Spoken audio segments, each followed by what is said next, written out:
Welcome back to the EHUNTR podcast, everybody. Super stoked to be back with you guys for this podcast. We're coming to the time of year when a lot of us are walking the mountains aimlessly looking for sheds. So on this podcast today, I have none other than Shed Crazy himself, and I would mess up his last name if I try. Well, I'll try it. Ben Dedimonte. Ben, I'm sorry if I messed that up, brother, but super stoked to have Ben on here. He's been on the podcast with us in the past as part of the Canvas Cutter group, but super stoked to have him back with us this week. So we're going to talk about shed hunting, give you guys some tips and tricks, ways to find more shed antlers out there in the field. So he's going to join me. Seth will be here. Should be a good time. Hopefully give you guys some good tips and tricks and also just have a lot of fun. So anyways, guys, let's jump into it. All right, guys, welcome back to the podcast. Super stoked about this podcast. It's going to be a fun one. So we're coming into the shed hunting season. I know a lot of people, it's crazy how like everybody almost looks more forward to shed hunting than they do actual hunting these days. I don't know what the deal is with that, but had a lot of questions come in, and I want to ask some questions and give some pointers and tips about shed hunting. But I thought, who better than have the shed master himself on the podcast with us. So today we invited Ben. And Ben, I'm going to mess up your last name. Is it Dedimonte? Is that how I say it? Yeah, you nailed it. That's perfect. Yes, got it. I'm all right with that. So Ben, super excited to have you on here, man. I'm pretty sure most everybody knows you, but if you wouldn't mind, maybe just take a few minutes and tell everybody who you are. Yeah. My name's Ben Dedimonte. I go by Shed Crazy on Instagram, YouTube, and TikTok, all other social platforms. And I've just been picking up antlers full time for about 5 years now and making stupid videos on the internet. They're not stupid, dude. I kind of like them. Well, I mean, I like them too, but they are stupid. It's funny. There's like a few channels that like I'm pretty like once the video comes out, I'm pretty quick to watch them. Yours is definitely one of them because I don't know. I like your videos because they're just real. It's just who you are, and that's what's cool about it. I think a lot of these people blow a lot of smoke, and it's nice just to see the real deal, Yeah, I appreciate that. So. Well, cool. So you've been picking up antlers for a while, haven't you? You said 5 years you've been doing it full time? Yep. Yeah, I quit my job January 2017, and I started doing it. And I did it pretty much for like maybe 10 years leading up to that. I was obsessed with it. So made the jump to full time, which is weird still to think about. It feels pretty normal now, but it's not really like a career path. So it's been good, though. It's been a lot of fun. I got to go some amazing places and make some videos, and it's been fun. And are you involved? You're involved in a couple others. So you and I talked a while ago with the Canvas Cutter crew. Are you still involved with them? Yeah. I'm a small owner and Canvas Cutter partner over there. I started just as kind of like an affiliate, I guess, several years ago, and became really good friends, like family, with the owners of Canvas Cutter, and they were kind enough to cut me in on the deal. So I've been working with them full time, or not full time, I guess, very part time for the last few years. Nice. That's awesome, man. That's cool. You're like the like everybody's dream of what they want to do. I mean, we all want to hunt for a living in some way, shape, or form, and you're doing it. So, man, kudos to you. Thanks, man. I appreciate it. So, and he's a local, Southern Utah boy too. So I got to give him props for that too. So. Yeah, the good part of the state for sure. That's right. Yeah, Seth. We were saying this before we hit record, but poor Seth is in the wrong side of the state. Yeah. Seth, you're not even going to rebuttal At least that? It's not Salt Lake County. That's right. true. It does get worse. It gets bad and then it gets better. Like once you get out of Salt Lake County, it gets good again. Yep. So it's true.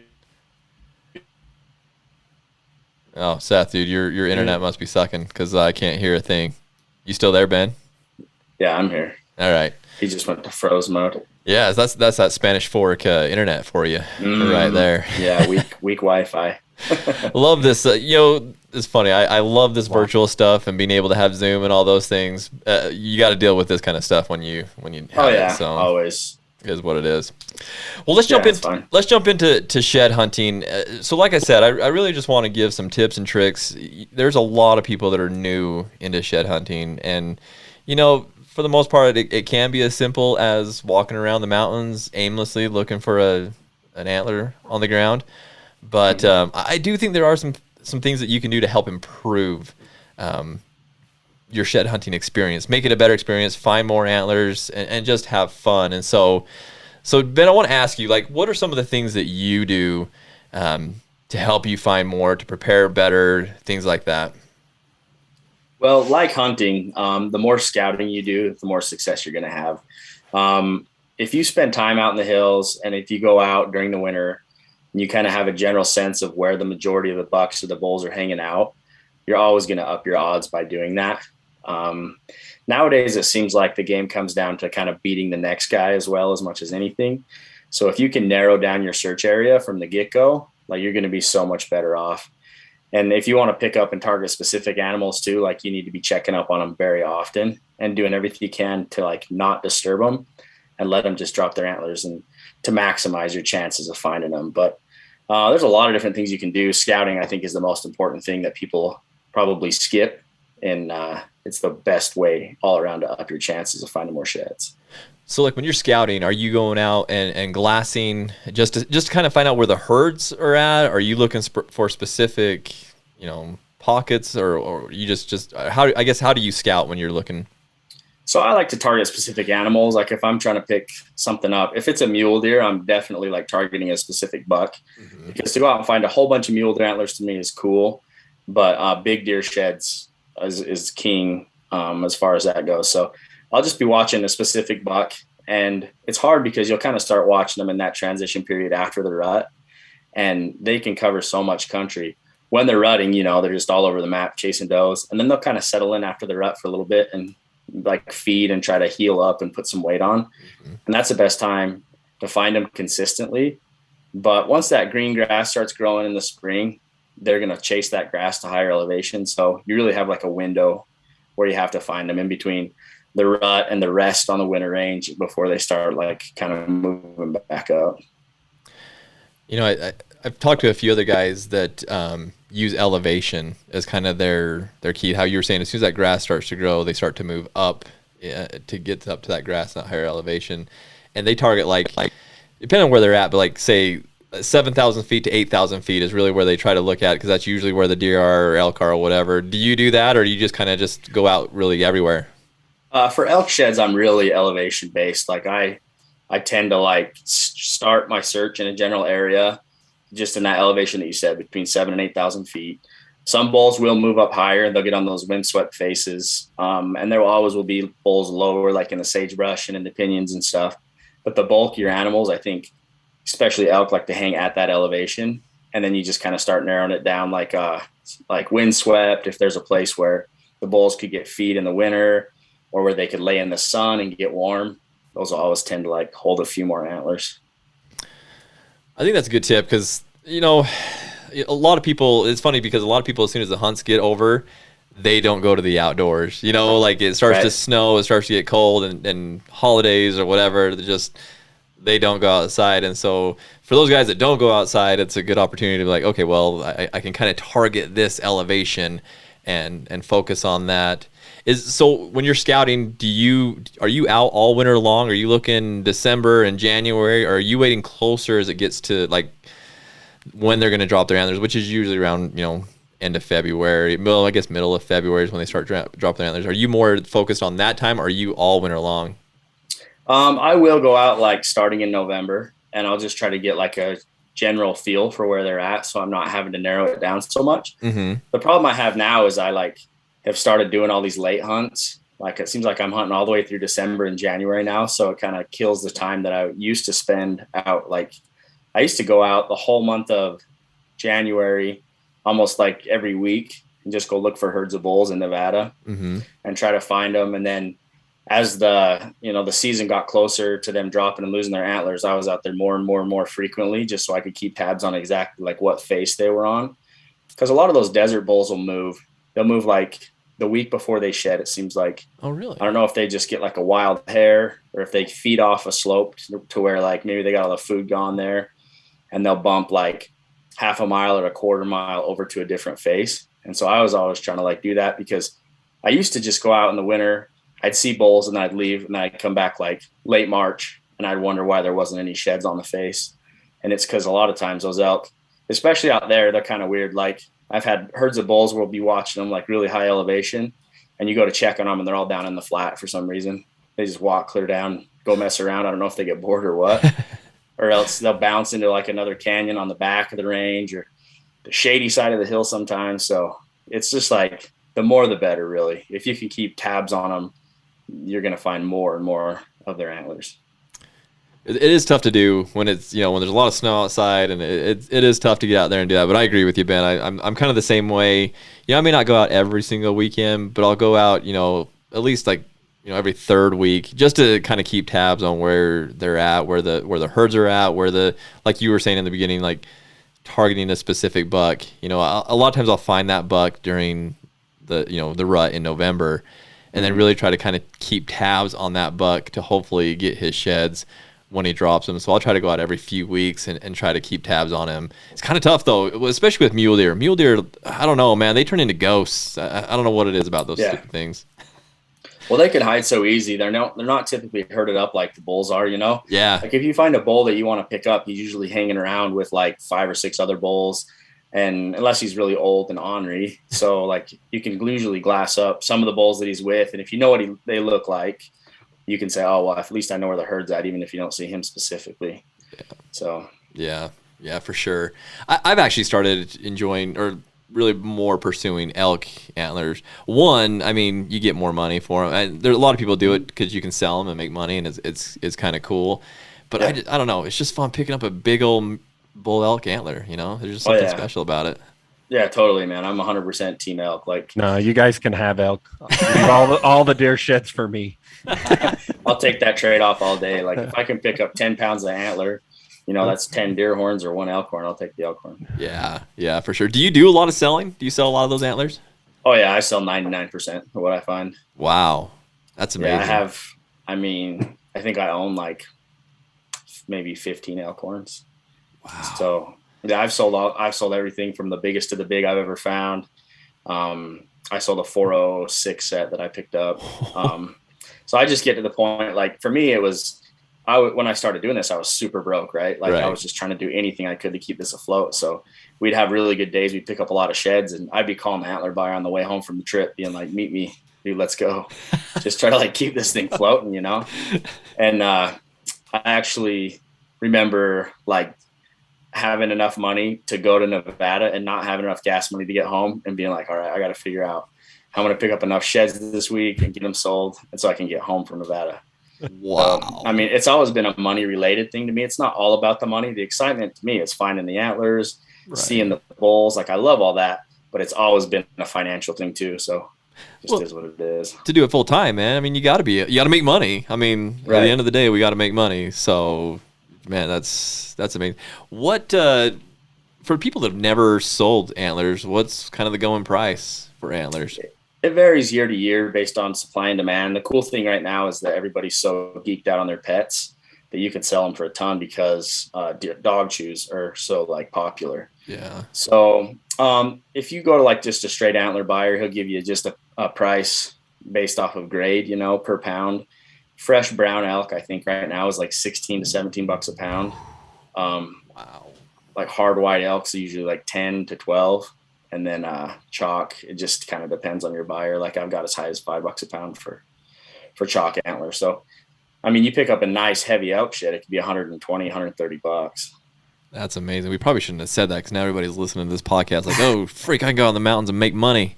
Oh yeah, a bunch of people are pissed at me for telling people what they're worth, but I mean, it is what it is. Just it like is. Anything else. I was gonna say you can probably Google search it and find that. I haven't sold antlers for a couple of years. I've kind of got a pile going on over here. Right, actually got quite a bit right here next to me. But I think the last time I sold them, it was like $12 or $13 for a nice brown, fresh shed. And so if it's gone up to 16, that's pretty impressive.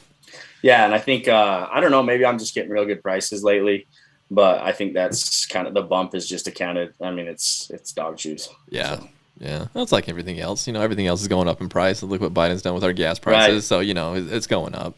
Inflation, yep. So no, that's cool. Going back to the scouting and whatnot. So no, I think that's a fantastic idea as far as getting out there all winter long, as much as you possibly can. I mean, I get it. It is hard to get out there, but I do think as it comes closer to that February mark when the antlers are going to start dropping, it's really important to be out there and kind of locate them. And what I find, and you can tell me if I'm wrong, but I find that, the elk are dropping their antlers quite a bit earlier than the deer. Obviously, they're heavier, and I feel like they're trying to get them off their heads. Do you see that same thing? It depends where you're at. Like, it totally varies state to state. It varies elevation wise. Like, in areas that hold a lot of snow and higher snow density, the muleys are dropping a lot earlier. Oh. So like, there's some kids I follow right now that are from like Idaho and Wyoming and stuff, and they've been picking browns up for like 3-4 weeks. Oh, shoot. Wow. Yeah. So, and they're out there getting the early ones, they're right on the range with them. So, people have their opinions about that or whatever, but I find that most elk, even in around here, like, I don't really start picking up browns consistently until like the end of March, early April. So, there are always outliers. There's always a bull that'll dump like the first week of March, but the bulk of them, I think, hit the ground in April. Gotcha. That's kind of what I'm seeing too. I guess we probably go to similar areas. That's kind of what I'm seeing as well. I'll see a few in, end of February, first part of March, but it's very few. I'm with you. It's about the end of March, first part of April before I really am able to find quite a few browns. Yeah, So, I think that mature bulls dump them really early, but most of your raghorns and your younger bulls and stuff are holding on to them for quite a bit longer. you think that's just weight related? Could be. I don't know. either. I've thought about that. And like, I think it's a lot of it's maturity and experience too. Like, a big bull knows when he's getting close. And like, I think they speed the process up. I think that they kick them off or dump them or, try to get rid of them. I think They know it's coming. It could be the health of the animal too. I think they're not doing so hot, they'll dump them early. I think so. Yeah. That's a good point. Dude, if I was an elk and I'm carrying around, that much weight on my head, I'd get that off as fast as I freaking could. Yeah, for sure. Get rid of those things. So, cool. Well, I think that's great. Seth, anything else that you do for scouting that you wanted to add to that? I was just going to ask him. So he was talking about elevation and whatnot for deer and elk, but what do you do in a situation where the topography where the deer are wintering, it's pretty similar, like it's all one elevation? There's particular spots that you would focus on if you're looking for a deer shed, or would you just cover ground? Well, they can be anywhere for sure, but it seems like they do concentrate in those places that the June grass comes up first, and that cheat grass. If there's openings out in the sage, sometimes you'll get those big sage flats, but then they'll have like the draws and the meadows in the bottom of them. I think they go out and they feed on those, so they're likely to be there. Anywhere that they can get out of the wind as well, when they're bedded down, and then like anything where they can get a little bit of elevation or topography to feel a little bit safer, they'll tend to kind of like magnet. So if I'm looking at just like a huge basin that's all the same elevation, I'm always going to go in the trees first, and then anything with topography at all. Like, even if it's just little rolling hills, little washes that they might be traveling, I'm always going to check that first. Okay, cool. I love that. That's really good. Those are really good pointers for someone that hasn't been out there. Go to those trees, go to those washes. A lot of people will find game trails and just follow game trails as long as they can, hoping that they'll find something. But a lot of times the animals aren't traveling those, and so you kind of got to get outside that. Do you grid things? Like, I guess probably when you find something, you probably grid things. But have you put grids together for areas that you're like, oh, this holds a lot of animals, I want to hit at just every inch? Oh yeah, like I have a spot that I've been hitting for like 10 years in Nevada. It's just this one set of hills. And I've been working my way from the north to the south. I have every basin marked. I have all my tracks marked, and I've just been working my way down and just cleaning it up. And then like every once in a while I'll break off and go back to the other end, and go check some stuff out. But I've been trying to cover that whole range. And so like, if you saw, my map, it's just like, there's nothing for miles and miles, but there's this one range that I love. I've been trying to clean the whole thing up. Nice. That's awesome. I'm glad that you brought up the maps, because that was one of the things that I had written down as far as a tool or something that I use to help improve my shed hunting. Like, anytime I pick up a shed, I've got a waypoint, and then I've got like tracks that I put on there. It kind of gets ridiculous when you look at my map too. Yeah, for sure. Well, that's like the biggest tool. Like, and there is a killer app. I know a lot of guys have their app, their maps that they prefer and stuff, but The one that is like truly geared towards shed hunters is Scout to Hunt. I don't know if you guys have heard of that one or not, but it's like legitimately built for shed hunters. It has awesome tools in it. Like you can find a shed and you'll mark it and be like, oh, is it a left or a right? You can be like, oh, it's a right. And then be like, what species is it? Did you match it up? And then if you find the match to it, you can tie it to that other waypoint. So then you'll know like, oh, I found this one this far away.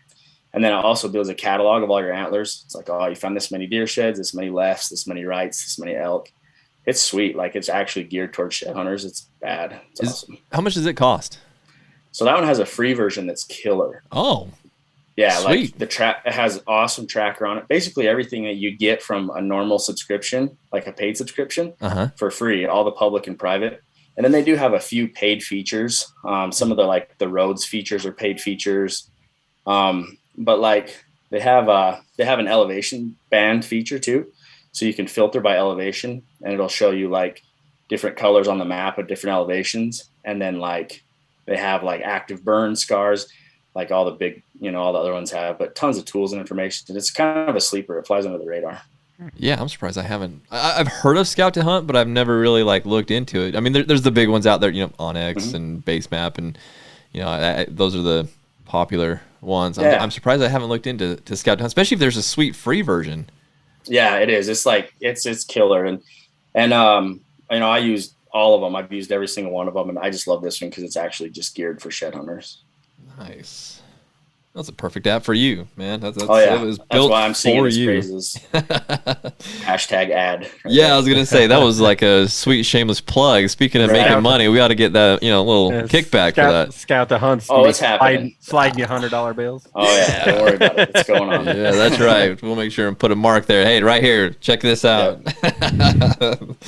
That's awesome. That's a tool that I have used because if I find that shed, then I know they've been there. I know they shed there, so they're always, I'm always gonna be able to go back there and probably find them. So I want to ask you about that place that you've been going for 10 years. Where exactly? No, I'm just kidding. Yeah. Send you a pin. Yeah, send me a pin of that. No, like a lot of people think that once I found one here, it's like lightning strike. It's not going to be the same place twice. Are you finding a lot of stuff in the same place? Yeah, and I try to give it time to refill. Like I won't go back and hit the exact same ridge. Like I'll give it a couple years in between because I like to go back and find whites and stuff. And as it's gotten more popular, there are a couple guys that hit it now. I never saw a boot track there for like the first 7 or 8 years that I was hitting it. And now there's a couple guys there. But it's just one of those spots. Like the first time I ever went in there, it was totally a random spot. I had half a day, nowhere to go. I'm like, I'll just pull over and try this place. So I went and walked it and I ended up picking up just this huge, like bladed palmated bull, like a 375 type bull. And I still have I have one of his sides still. It's one of my keepers. And then I picked up like 6 or 7 just pink chalkers, just old chalkers. So I'm like, oh, this is gold and it hasn't been touched.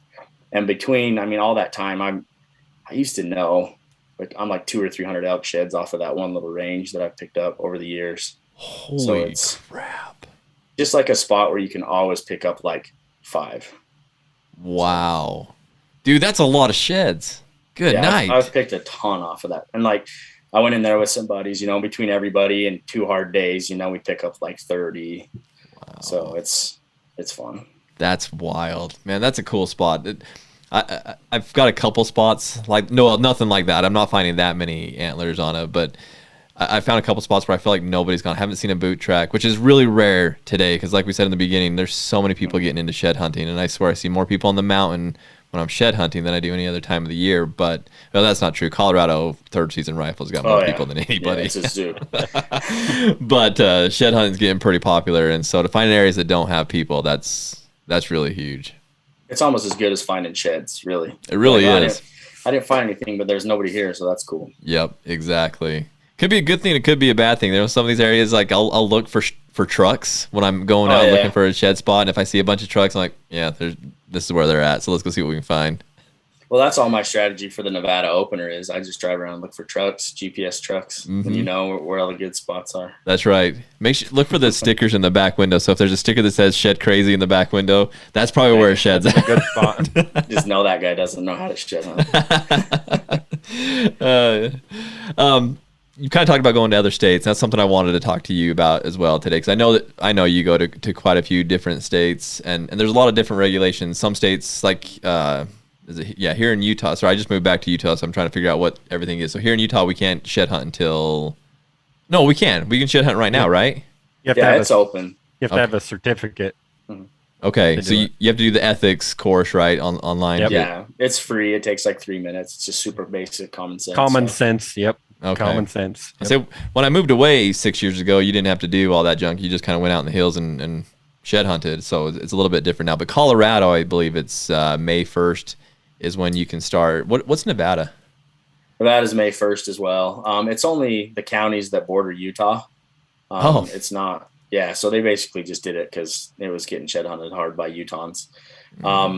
And then Colorado's only part of the state. I can't remember. It's like West I-70 or something. I don't remember exactly what the boundaries are. And then Idaho has some areas that are winter closure. I think I know Wyoming does too. And then I can't remember if Montana does or not. But a lot of states have like specific wilderness areas or like a range or whatever. But there's a few states like Nevada and Colorado that shut down like the bulk of the state. It's interesting that they would close down just the counties that border Utah. I mean, that's kind of silly. So we can go in past I don't even know where the county line is and go shed hunting and we're good. Yeah, you got to drive quite a ways to get out of those counties, but yeah, you can. There is part of the state that remains open all year. That's silly. Interesting. You tards, man, will get you every time. I know. I'm telling you, that's what it is. Well, 100%. Like, I mean, they even said that. I think I listened to all the meetings when they put that shed ban into effect, and when I read that it went into effect, I was actually in Nevada picking up sheds, so I was super pissed. But I've complained about that enough for everyone. I think I made like a year's worth of videos about nothing but talking crap about Nevada. I was gonna say, I remember some of your videos talking crap about Nevada. You've talked a little bit of other crap about Nevada too. Oh yeah, I've had a lot to say, and it's all right. Like, it's all in good fun to a degree. But I had a deadhead that I had to turn in Nevada. I think I found it like when COVID was just barely starting to go wild. Like, and it was a big bull. And then I called the fishing game guy and I ended up meeting with him like a year later. He's like, just bring it to my house. And he kept looking at me like side-eyed the whole time I was turning this deadhead over to him. He's like, dude, where do I know you from? I was like, oh, I don't know, man. I just shed hunt, And he's like, I think they showed us some of your videos in one of our officer trainings. I was like, what? Oh, wow. He's like, yeah. He's like, you were pretty mad about the shed ban, huh? Oh yeah, for sure. He's like, yeah, I think we saw some of your videos in a meeting one time. Oh man, dude, that's wild. Yeah, I thought it was fun. So the Shed Crazy educational video series. Yeah, I don't know if it was like, I like to think that it was like their boss was like, pulled down a whiteboard and was like, here's the target. But yeah. I'm sure it was just like, this is the enemy number one right here. That's right. I'm sure it was just somebody passing the phone around or whatever, but I thought it was funny. That's hilarious. Dude, there's a lot of people that were upset.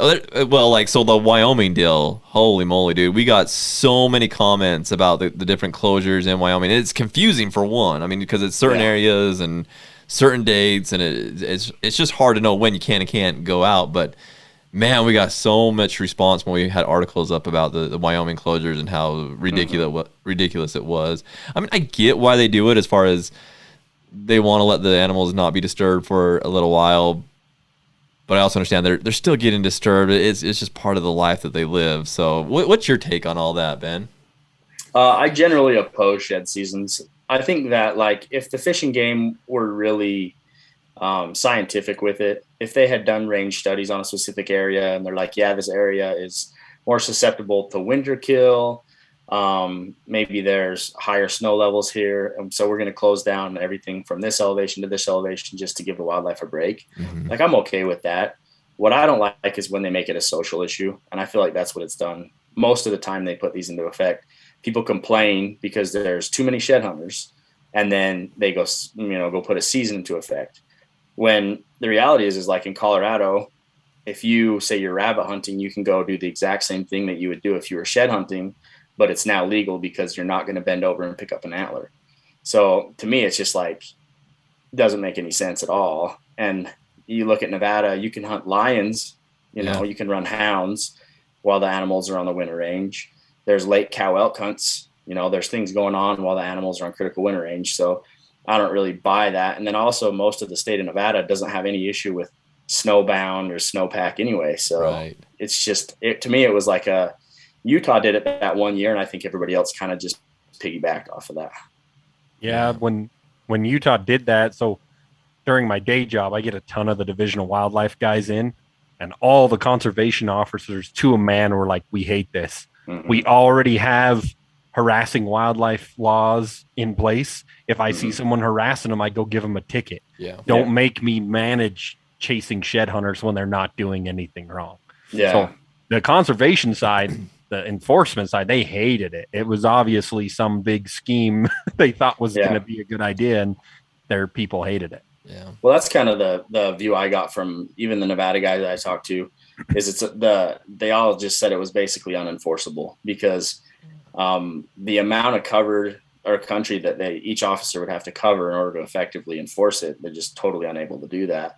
So I think that in a lot of ways, when you take the shed hunters out of the field that time of year, they lose their eyes and ears. Like I think the person most likely to turn somebody in harassing wildlife is another shed hunter. Mm-hmm. If you see somebody chasing a deer and elk on a 4-wheeler, I know I would call them in every single time. Oh, hell yeah. Yep. So to me, I don't think there's an overall benefit for the wildlife. I think it's just like to appease the people who are complaining.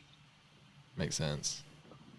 Greasy whale gets the grease, or what? Yeah, squeaky whale gets the grease. Squeaky whale gets the grease. Yep. Yeah, for sure. I don't know. I think it's similar to the new laws that Utah's coming out with as far as like the trail camera bans and things like that. I agree with you. Don't dive into it. You're gonna get me all sorts of pissed off. Yeah, I know. But it's right. But Ben's right. It's a freaking social issue, is what it is. It has nothing to do with CWD. Are you freaking kidding me? No, it has nothing to do with any of that stuff. It's a social issue. That's right. Yeah, they feel like they need to regulate fairness. When it comes to hunters. And like, I think that like, obviously that's a conversation that needs to be had, but I think we as hunters can decide what our line is of fair chase, and I think that like within reason, but I think it'd be super easy too, to put that to a vote amongst hunters. Yeah. Like obviously things that need to be science-based need to go through the division. That's why we have biologists. That's why they do range studies. That's why they study, everything they do about wildlife. But when it comes down to an opinion issue, whether a trail camera is ethical or not, just put a little button in the application portal that says, do you think that hunters should be able to use trail cameras or not? And if the majority of hunters want to get rid of it, scrap it. Yeah. That's fine. Well, the funny thing about that whole thing is that survey, the only thing hunters in Utah wanted to get rid of was the ones that automatically transmit to your phone. Yep. Right. But then they started talking about it, and the board's like, we're just going to ban them all. And I get it, because it's kind of an enforcement thing, like how you going to enforce one and not the other, but still, you didn't follow even what your survey told you to follow. That's the frustration, is you get 7 guys and they make that decision, and it's better them than the legislature. The first time they tried to pass it through the state, that was like 100% the wrong way to go. It's better that it comes through the wildlife board, but I think we can do better. I agree. Yep, definitely. It just makes me crazy. It's just, I don't know. I just feel like it's just so much overreach. Like you said, put it to the hunters. Let us decide. I don't even know I didn't have an option to submit my opinion about it. I don't know if any hunters did, but I'd sure at least like the opportunity to submit my opinion about it. Yeah, it'd be easy to collect that data. Yeah, I like that idea, man. Have you submitted that idea to them and said, hey, do this? No, I have a buddy who's pretty high up, though. I think I could talk to him maybe, and I don't know if he would listen, but at least I could get it into the people who need to know it.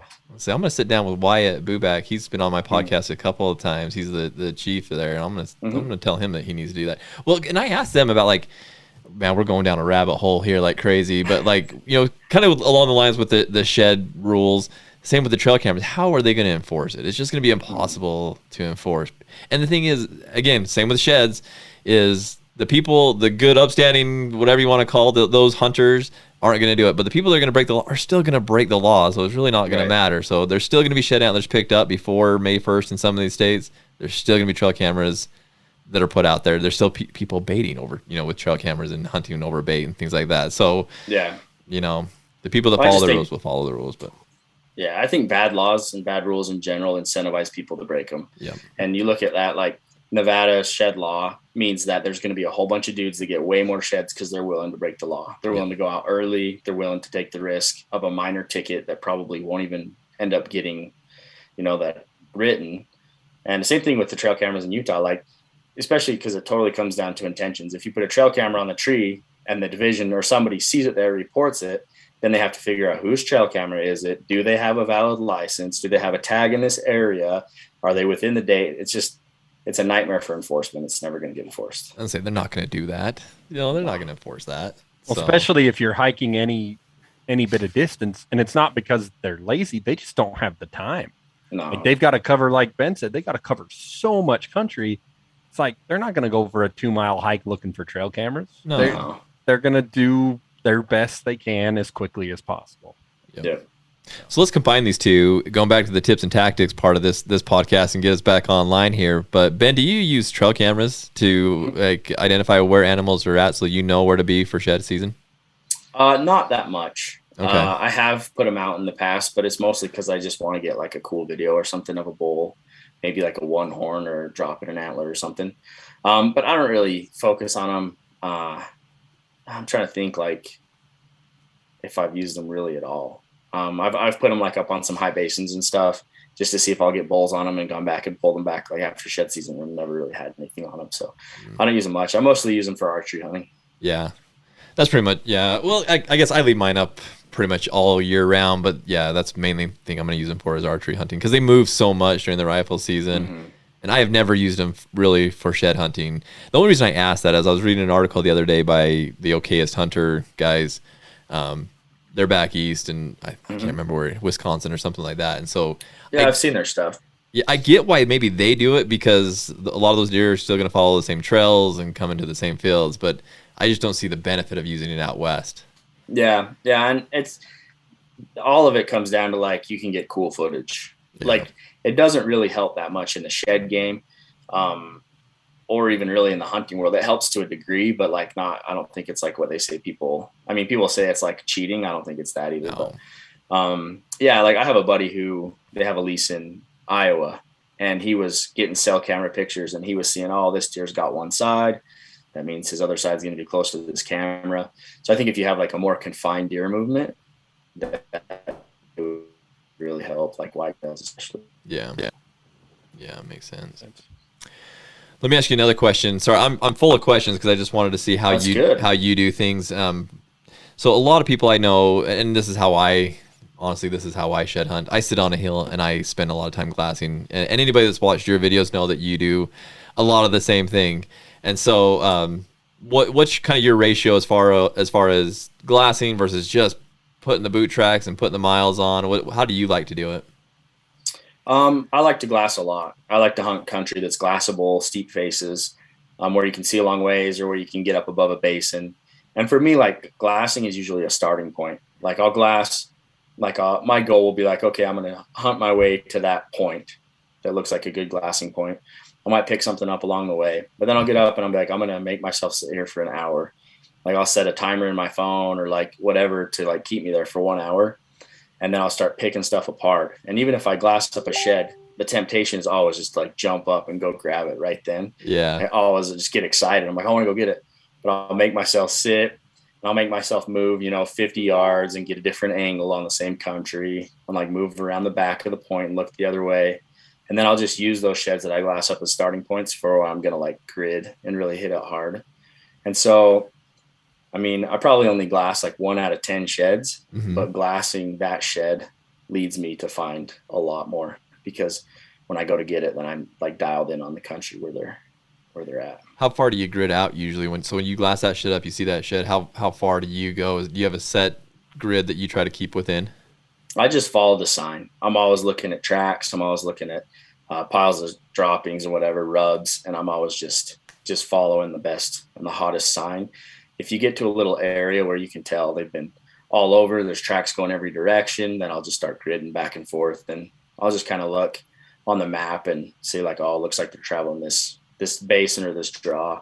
And then I'll just start gridding the whole thing back and forth. That's cool. I don't know why. It's weird. It's funny how YouTube, like I love following shed hunters on YouTube. it's the weirdest thing that we would like to watch people pick up sheds. I have no idea why we do, but I absolutely freaking love it. And so, Yeah, me too. I'm sure you consume probably as much or more of that stuff than I do. But it's funny because like I'd watch some of the places, some of the channels like Antler Trader. You know, Josh. Yep. Actually, you've done quite a bit of collab stuff with him in the past. But I felt like he just walked. He just went he just walked everywhere. You didn't really see him glass as much as you do. Like when I'm watching your channel, I feel like you sit down and glass quite a bit. So yeah. It's a good time to plug Vortex. You're a Vortex guy. Congrats on the pick in the book, by the way. Got it back Thanks, here. man. That was awesome, dude. Did you know they were going to do that? Stoked. No, I didn't. They asked me to send some photos over this year just for promotional use, whatever. And I had some cool photos that like some professional ones and stuff that people had taken. And so I just sent them some on like a share file, and then they sent me a copy of that catalog with like a little card, and it's like, go to page 106 or whatever it was. I opened it up. I was like, oh, dang. It's just like one of those things, like childhood dream or whatever. Yeah. I'm not going to lie. When I went through the catalog first, I didn't even pay attention. And then you posted, and I was like, no freaking way. So I had to go look it up. I was like, that's sweet. Yeah, it was cool. Those guys are really cool. I've been lucky to have worked with them for a long time. So I feel like maybe I get hooked up in that department a little bit. Dude, Vortex folks. Those guys are the best. I know there's other brands out there, but just working with those guys, like going to the expo this weekend, I'm like just as stoked to just go talk with the guys and hang out with them as I really am anything. So great products, but also great guys. Yeah, for sure. It's a great crew, and they stayed small for a long time. It used to just be a handful of people, but now it's huge. It's a huge company, but they maintain that small feel. They're good folks. Yeah. Yeah, I had a call with them today. It was a lot of fun, just talking about some of the new products that they have coming out. But man, I tell you what, I spent a lot of time behind those products looking for shed antlers on hills, and man, with the spotting scopes, you can look for miles for that stuff. So it's awesome. Yeah, they make some cool stuff. Like I love their 12x50s, like those UHDs. I don't know if you had a chance to peek through those yet, but that glass is unreal. Dude. It's funny too, because like I hang out with a lot of guys that talk a lot of smack. They run Swirl and all this stuff. Like, oh man, Vortex. My buddy Ben Sandel, he's a glass snob for sure. And I finally got him. I'm like, dude, look through these 12s right here. And he just looked through them, and he's like quiet for a long time. He's just like, damn. Yeah.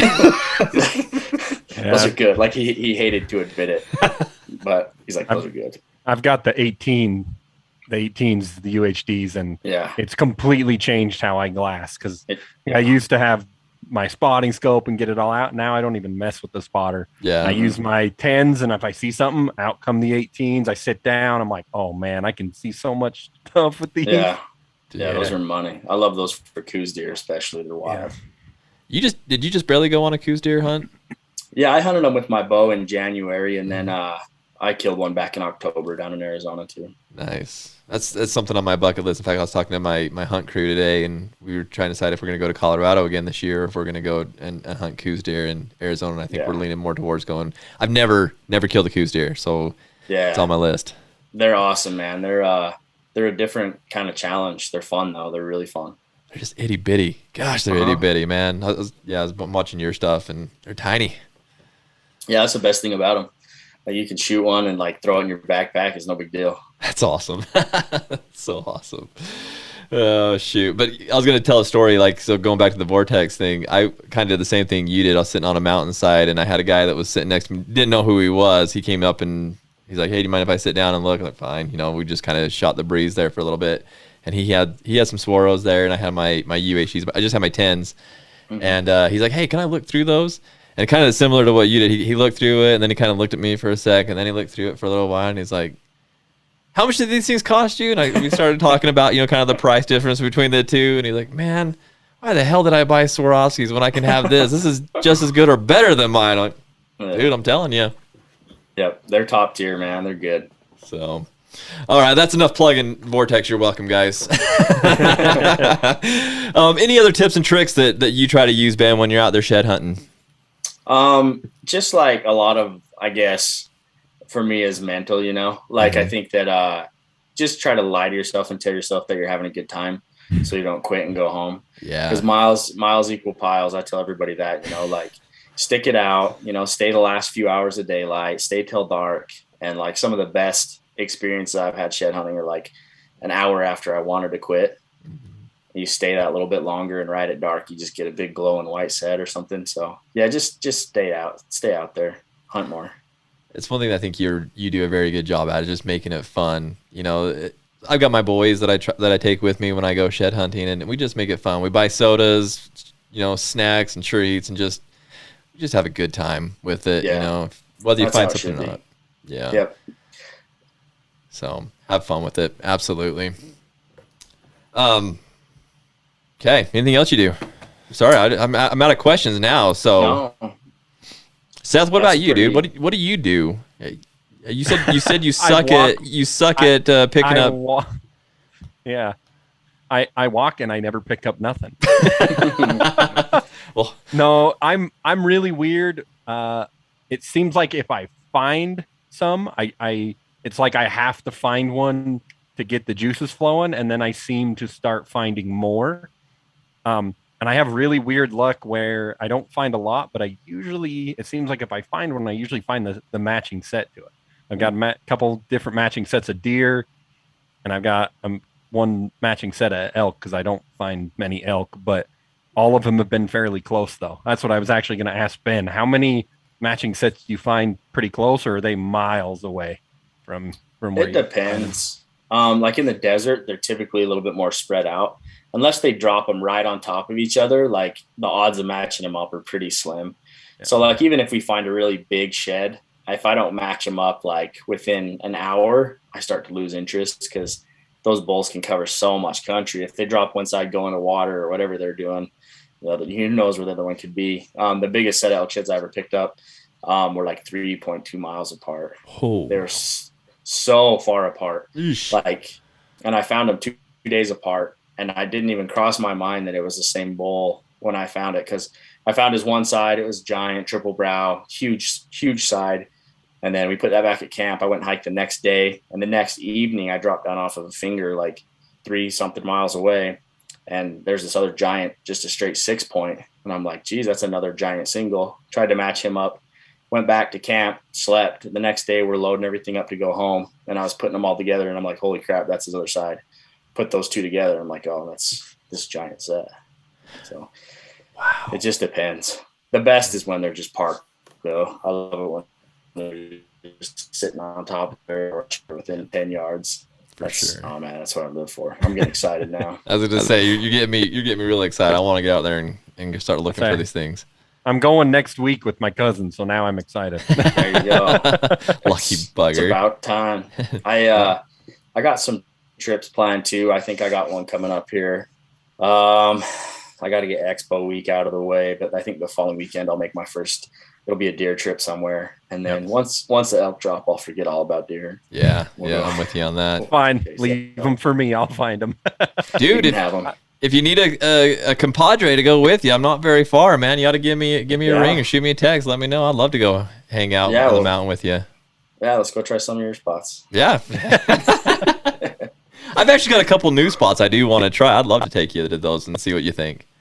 I'd be about it, man. That's the way. That's a good way to do it too. The first time you go out with somebody, it's like, let's just pick a spot on the map, go try it, see what happens. So yeah, some of the best days shed hunting I've had have been just like that. Me and Rise and Shed. You guys know Wes? Yeah. Yep.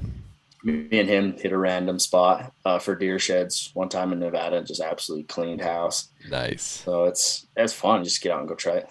Heck yeah, for sure. Hey, real quick, we have a lot of people that listen to our podcast that are very, very new into hunting, and we're talking about matching up antlers and what do you look for? I can answer that question, but what do you look for to make sure that you're matching up antlers to identify that they are a match set? The burrs are the most telling thing for me.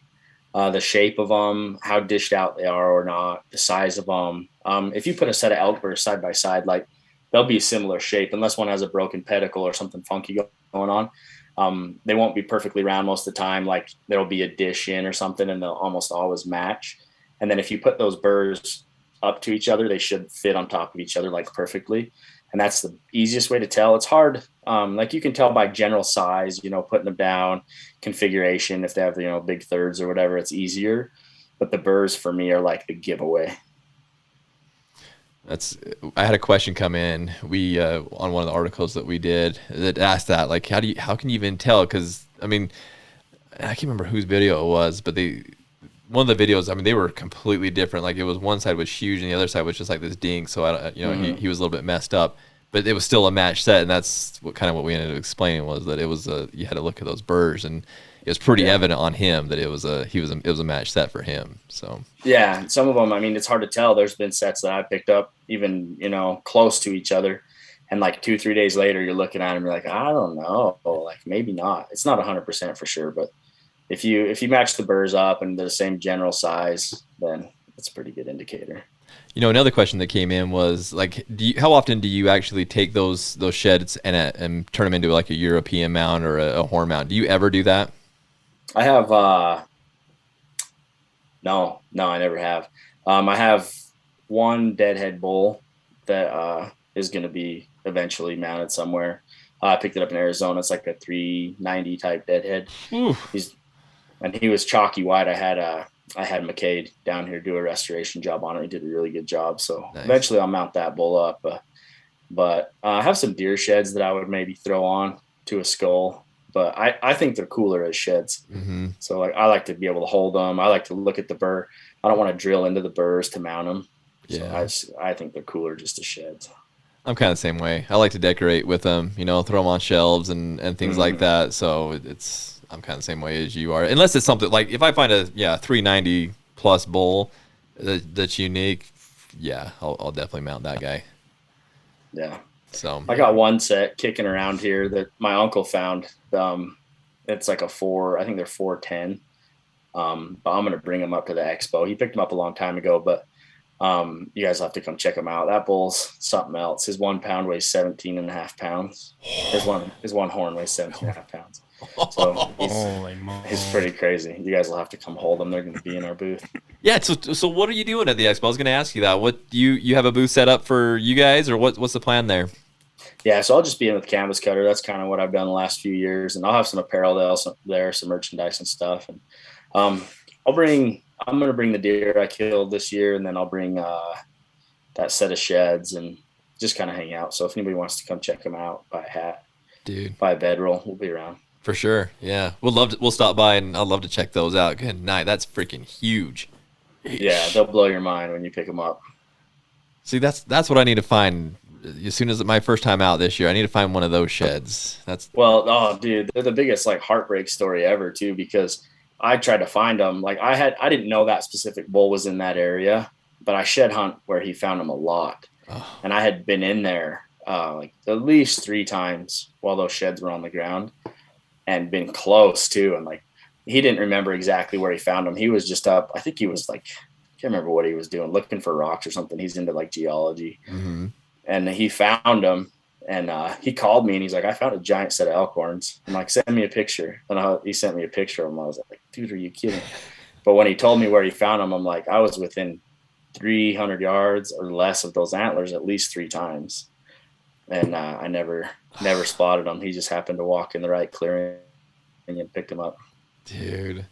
It's how it is, how it goes sometimes, man. Sometimes it's all about the luck and just walking in the right place. I mean, we've shared a lot of cool tips and tactics today that you can definitely utilize to help improve it, but a lot of it comes down to just putting in the miles and walking in the right spot. Get lucky. Yep. Yeah, absolutely. Luck's as much as anything. So, well, cool, man. Well, I appreciate you coming on and chatting with us a little bit, sharing some of your secrets. I'll expect that pin, just to come over via text of that beautiful spot. But yeah, just watch your phone; it'll be there soon. Yeah, eventually someday.